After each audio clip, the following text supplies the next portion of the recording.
It was a quiet Thursday night in February. Carrollton, Georgia. A town that rarely made headlines. A place where neighbors still waved at one another, and doors were often left unlocked. But inside a modest home in Tyus, a small community tucked away in Carroll County, darkness was about to strike. Kristen Brock, 41. Her husband, James Brock, 45. They were preparing to sleep, the kind of ordinary routine couples repeat without a second thought. Their daughters were inside too, 17-year-old Sarah Grace Patrick, and her little sister, just 5 years old. Hours later, that youngest child would wake, shuffle down the hall, and step into her parents' bedroom, only to find what no child should ever see. Two bodies. Motionless. Lifeless. Shot again and again as they slept. By morning, February 20th, the Brock home was no longer a place of safety. It was a crime scene. This case shocked Carroll County, but it wouldn't stop there. Soon, it would ripple through Georgia, across TikTok, and into the wider world of true crime.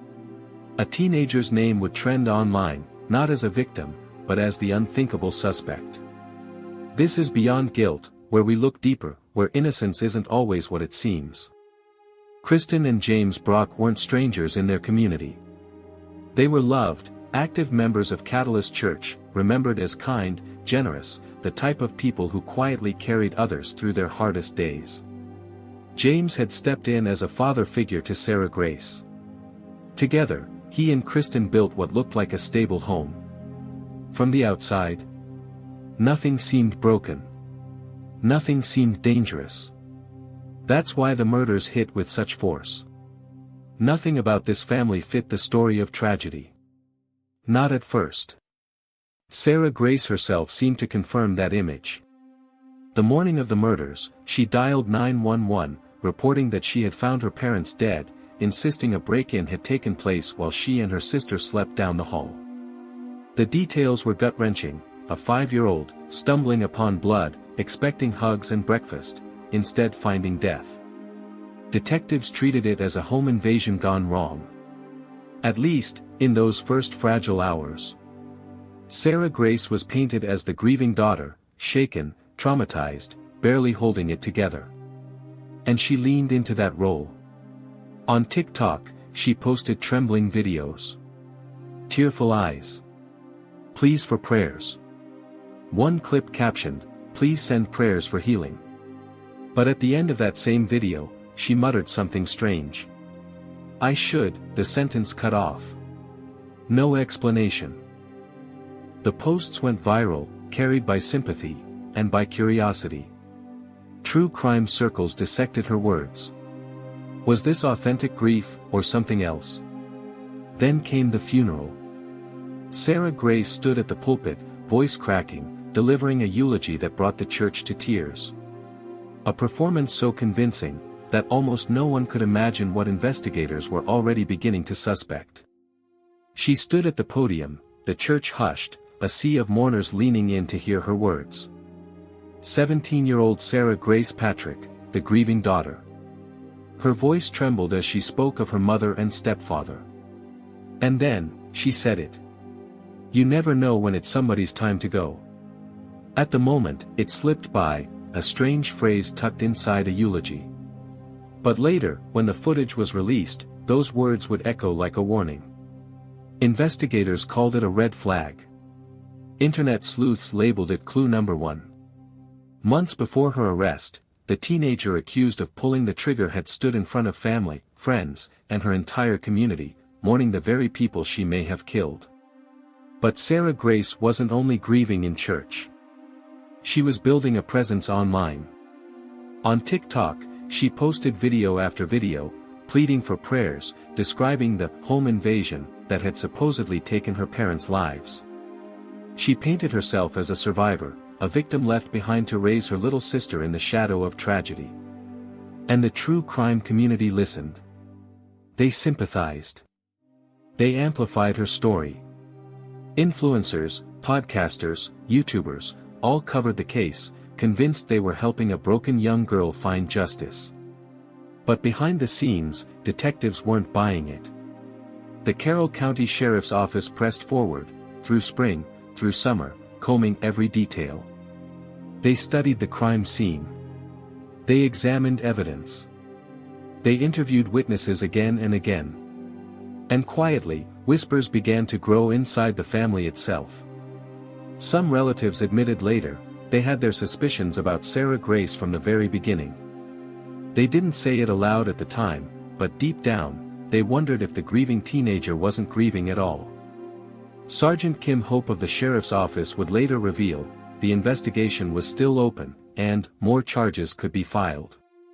It was a signal, the case was bigger than anyone realized. Authorities weren't rushing. They were building something solid. 5 months passed. 5 months of questions, rumors, and silent suspicion. And then, July 2025. An arrest warrant was issued. Sarah Grace Patrick, the very teenager whose tears had gone viral, turned herself in at the Carroll County Jail. 2 counts of murder. 2 counts of aggravated assault. The mask had cracked. Shock rippled across the true crime community. The same online creators who had championed her as a victim were forced to face an unsettling truth: the girl they defended might have been the killer all along.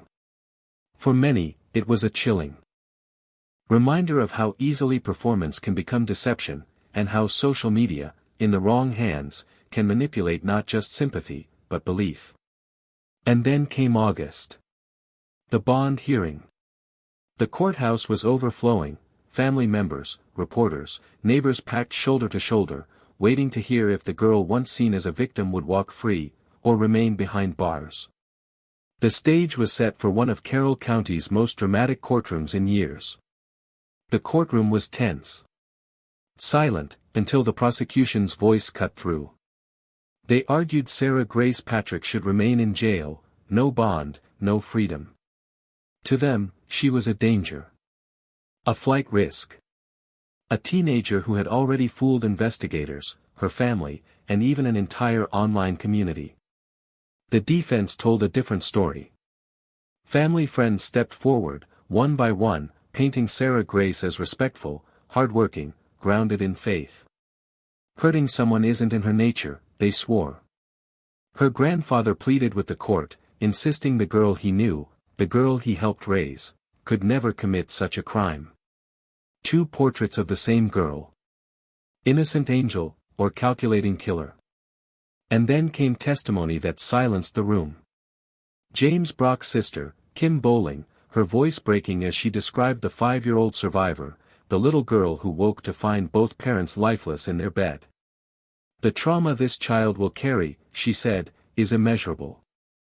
The reminder was brutal. Beyond legal arguments, beyond speculation, a child's life had been shattered forever. After hours of testimony, the judge made the call. Bond denied. Sarah Grace would remain in custody, awaiting trial not as a grieving daughter, but as the prime suspect in her parents' murders. Then came another blow. A grand jury handed down indictments, 8 counts in total, including malice murder and felony murder. A clear message: prosecutors believed their evidence was strong. If convicted on all counts, Sarah Grace could spend the rest of her life behind bars. But the tragedy didn't end in the courtroom. It tore through the family. Some relatives confessed they had suspected her all along. Others refused to believe the girl they loved was capable of such violence. Divided loyalties turned grief into something even darker: suspicion, betrayal, disbelief. And the true crime community? Shaken to its core. Influencers, podcasters, YouTubers, all who had once championed Sarah Grace as a victim now faced the reality they may have unknowingly amplified the voice of the killer herself. It raised new questions. How much responsibility do creators carry when covering active cases? How easily can social media mask guilt as grief? The investigation revealed the chilling truth: Sarah Grace had sustained her performance for months. She posted tearful TikToks. She reached out to crime creators. She attended the funeral and delivered a haunting eulogy, all while allegedly knowing what had really happened that February night. For Carroll County, the betrayal cut deep.